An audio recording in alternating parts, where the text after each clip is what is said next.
دعوت کلام دینا چاہ رہا ہوں آپ کو، آپ اس کو مسلسل 2 گھنٹے سے سن رہے ہیں اب، لیکن آپ کو شاعری سنانے آ رہے ہیں اور بہت خوبصورت لب و لہجے کے شاعر ہیں، کئی بین الاقوامی مشاعرے پڑھ چکے ہیں۔ بورے والا سے یہاں ہمارے درمیان ضعیف تشریف استاد شاعر ہیں موجود ہیں، آپ سب کی بھرپور تعلیوں میں یہ گزارش کروں گا ان سے کہ آئیں اور اپنے کلام سے نوازیں۔ جناب دیں تھینک یو ویری مچ۔ وقاص صاحب نے بڑی خوبصورت شاعری سنائی، کچھ اردو اور پنجابی کیا جاتا ہے۔ جنبش ارض و سماوات میں آئے ہوئے ہیں، جنبش ارض و سماوات میں آئے ہوئے ہیں، ان دنوں گردش حالات میں آئے ہوئے ہیں، ان دنوں گردش حالات میں آئے ہوئے ہیں، اور اب جو تو چاہے جہاں چاہے مجھے لے جائے، اور اب جو تو چاہے جہاں چاہے مجھے لے جائے، کیا کریں ہم جو تیرے ہاتھ میں آئے ہوئے ہیں،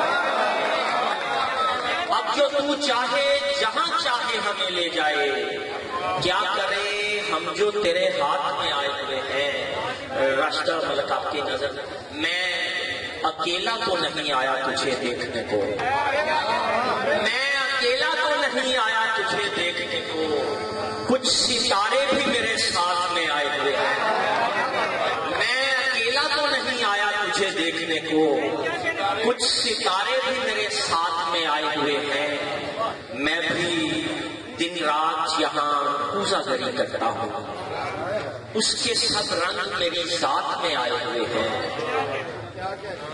پنجابی کی کچھ میں چاہ رہا ہوں کہ مختلف ذائقے، پامبڑ بن بن آئی آئی، پامبڑ بن بن آئی آئی، میرے نال ویائی آئی، پگ نال پگ بٹائی نہیں، پگ نال پگ بٹائی نہیں، اگ دے نال بٹائی آئی،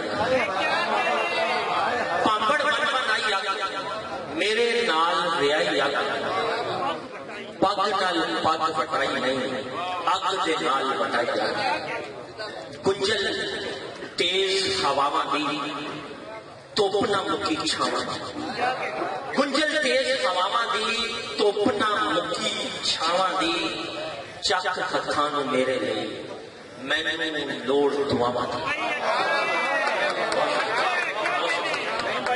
بہت شکریہ جی، داد تو ہمیشہ ہوتی ہے لیکن میں آپ سے صرف دعا کی درخواست کرتا ہوں، چک ہتھاں نوں میرے لئی مینوں لوڑ دعاواں دی، میں کتھے لے جاواں اے دکھ پالے ہوئے، صدیاں توئیں سونے وانگ سنبھالے ہوئے، دل دیاں سٹاں پہلے پیر تے نیلیاں سن، پھر پھٹ بھی ہولی ہولی کالے ہوئے، دل دیاں سٹاں پہلے پیر تے نیلیاں سن، پھر پھٹ بھی ہولی ہولی کالے ہوئے۔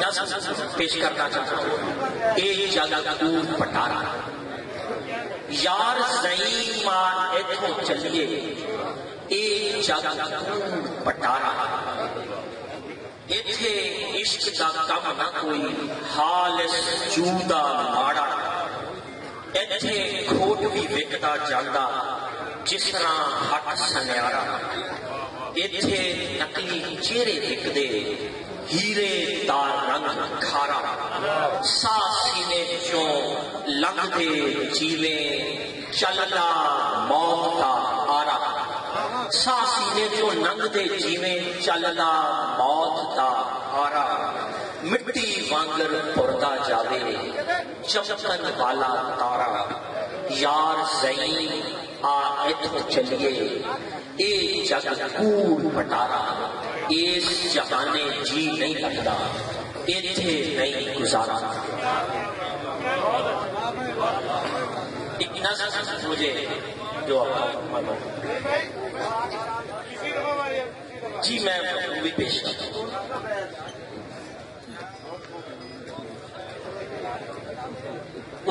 غزل کے 2 شعر الجھتا جاتا ہے تانا بانا، کبھی ادھر سے کبھی ادھر سے، لگاؤ نعرہ روح کا نانا، کبھی ادھر سے کبھی ادھر سے. میں چاک پہ ہوں، میں خاک سے ہوں، میں کن سے آگے نکل چکا ہوں. میں چاک پہ ہوں، میں خاک سے ہوں، میں کن سے آگے نکل چکا ہوں. پڑے گا مجھ کو تمہیں گھمانا کبھی ادھر سے کبھی ادھر سے. پڑے گا مجھ کو تمہیں گھمانا. داد دینے والے دوستوں کا بہت شکریہ.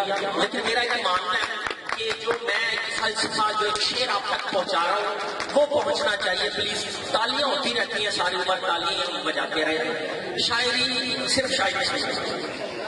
وہ بات کرتا تو باتوں باتوں میں چھوڑ جاتا تھا بات. وہ بات کرتا تو باتوں باتوں میں چھوڑ جاتا تھا بات اپنی. سنا رہا تھا میرا فسانہ کبھی ادھر سے کبھی ادھر سے. سنا رہا تھا میرا فسانہ کبھی ادھر سے کبھی ادھر سے. کبھی زمین سے کبھی سما سے زمین جانے کہاں کہاں سے. کبھی زمین سے کبھی سما سے زمین جانے کہاں کہاں سے. تلاش کرتے ہیں آب و دانا کبھی ادھر سے کبھی ادھر سے. نظر کے ساتھ اجازت چاہتا ہوں. ہم اپنی نانا دادیوں کے ساتھ جس طرح جڑے ہوئے ہیں وہ ایک نظر.